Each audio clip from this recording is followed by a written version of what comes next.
I am part canon. I'm a woman, I'm African American, I'm queer, and I'm a member of the Georgia House of Representatives. I need people to listen up and to understand. I am a queer millennial who's got locks, who's been homeless, who grew up in a family dealing with domestic violence, who really cares about voting. When I was 24 years old and decided to run for office, I realized there was no universal guide to running for office. But I was so motivated because the special election was in only a few weeks. So I had to figure out what it took. I started with a kitchen cabinet, a small group of friends who I could vent to, raise money with, and knock doors beside, all while feeling comfortable. I really wanted to run as I was, and today I still run as I am. Currently in Georgia, the current makeup of elected officials does have more women than when I was elected in 2016, but 30% is not enough. And if we had 51% women elected in Georgia, I really do believe that we could pass paid family leave.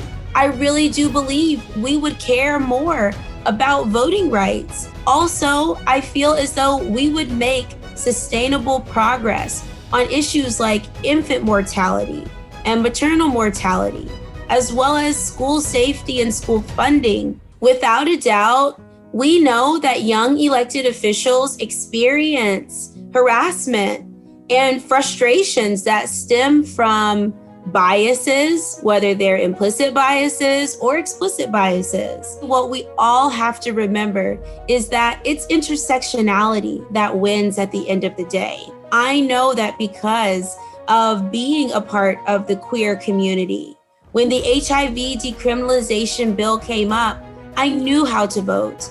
I didn't need for a decision to be made for me or for someone to challenge me at the well, but they did. And they continue to. So we just have to stand up and be who we are.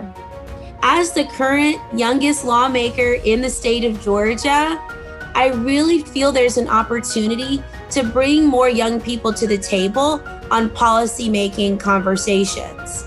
Why are we talking about school safety without talking with kids? How can we have this conversation on transgender youth in sports without listening to them? Where will we be if we don't remember that those who are online receiving cyberbullying are young people, if we don't bring them to the table to talk about it? Right now, as a young lawmaker, I know it to be clear. Young people are fired up, motivated, and ready to run for office. We are all affected by issues of environmental insecurity or lack of infrastructure. Some of us call it the green movement, the sunrise movement. Some of us talk about ending our climate crisis. We see laws being introduced by women lawmakers who address every issue that we love, but we just don't get to see it get passed. Think about this. If we actually could have a world that respected, valued, and supported people like women, people who identify as female, femme folks, people who love women, and those who actually support healthy communities led by women, we would have a much safer place to live.